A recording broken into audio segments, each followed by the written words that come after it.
నాకు కూడా 15 ఎకరాలు మామిడి తోట ఉంది. వీళ్ళు గవర్నమెంట్ ఆ రోజు 8 రూపాయలు ఫిక్స్ చేసినప్పుడు ఫ్యాక్టరీ వాళ్ళు అందరూ కూడా దానికి సమ్మతించి వచ్చారు. గవర్నమెంట్ ఇవ్వాల్సిన 4 రూపాయలని రైతులకు ఆల్రెడీ అందరికీ కూడా చేరిపోయింది. ఫ్యాక్టరీ వాళ్ళు మాత్రం లాభాలు సంపాదించుకునే దాంట్లో ఉన్నారు, కానీ రైతులకు ఇవ్వడంలో వెనుకం చేస్తూ ఉన్నారు. మన రైతు నాయకులు చెప్పినట్లు వాళ్ళకి మన రిక్వెస్ట్ అవసరంలే. మన డబ్బు మన కష్టం మనం పంట చేస్తేనే వాళ్ళకు లాభాలు వస్తాయి. వాళ్ళు మరీ విపరీతంగా పోతూ ఉన్నారు కాబట్టి 14వ తేదీ మీరు అన్నట్లు ముఖ్యమంత్రి గారిని కలుస్తాము. లేని పక్షంలో డైరెక్ట్గా వచ్చి ఫ్యాక్టరీలు ఆపేస్తాం.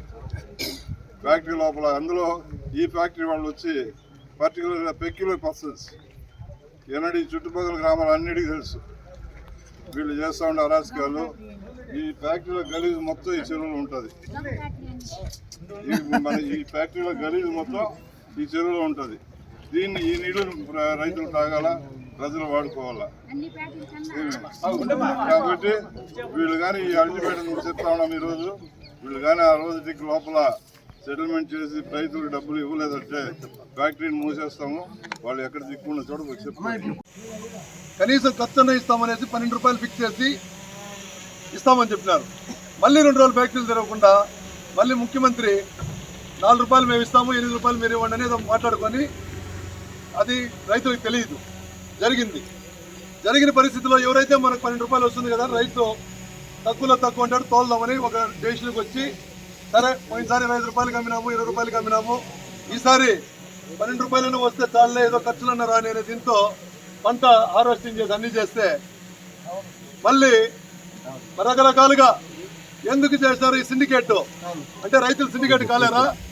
ఈ విధంగా సిండికేట్లు అయ్యి ఇక్కడ కూడా ఏం జరిగిందంటే ఏదైతే ఇక్కడ మేనేజర్ గారు తురపు గారు ఉన్నారో కాసాకాడ మాతో చెప్పడం జరిగింది. ముఖ్యమంత్రి గారు రీజనబుల్ రేట్ ఫిక్స్ చేశారు, మాకు కూడా పర్వాలేదు, మేమంతా ఆ రేట్ ఇస్తామని చెప్పినారు. మళ్ళీ వారం తర్వాత వీళ్ళంతా సిండికేట్ అయ్యి ఇంతకుముందు ఇలాంటి పెద్ద ఫ్యాక్టరీలు ఒక లెవెల్గా జరుగుతూ ఉన్నాయి.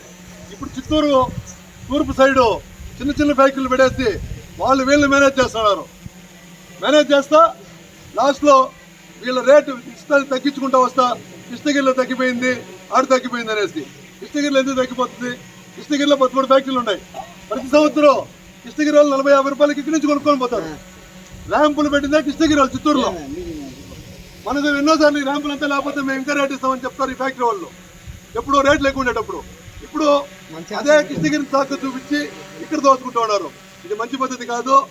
ఏదైతే ఈసారి గవర్నమెంట్ మధ్య మార్గంగా రేటు ఫిక్స్ చేసిందో దాన్ని అమలు చేయాలి. దాంతో కూడా 6 నెలలు లేట్ చేసిన దానివల్ల ప్రతి సంవత్సరం మనకి 20 రోజులకు పేమెంట్ ఇస్తారు.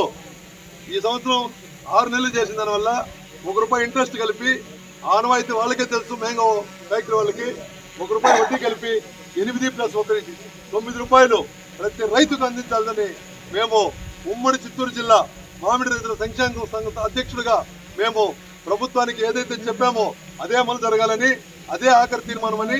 ఈరోజు పాలు లేదు, పాలు డైరీ మూసినారు. షుగర్ ఫ్యాక్టరీ లేదు, షుగర్ ఫ్యాక్టరీ మూసినారు. ఈరోజు మిగిలింది మామిడికాయలు. ఏది వస్తే ఆ ఫ్యాక్టరీల మీద దౌర్జన్యాలు స్టార్ట్ చేసుకొని రైతుల్ని ఎంత కష్టంగా కిందికి లాగాలంత కష్టంగా లాగి మనల్ని అన్యాయం చేస్తున్నారు. కాబట్టి దీన్ని ఇంకా ఉపేక్షించేది లేదు. ఈరోజు 5వ తేదీ 14వ తేదీ లోపల ఇప్పుడు మనకి ఇప్పుడే ఇచ్చేయాలి వీళ్ళు డబ్బు. వీళ్ళు జవాబు చెప్పాలా.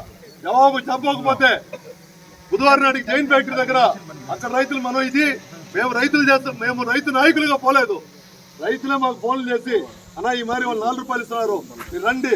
ఆ రోజు వ్యవసాయ శాఖ మంత్రి వచ్చి ఉదయనిల దగ్గర చెప్పిన రేటు మద్దతు ధరని ఆ రోజు ఫ్యాక్టరీల యాజమాన్యం పూర్తిగా ఒప్పుకొని చెప్పడం జరిగింది.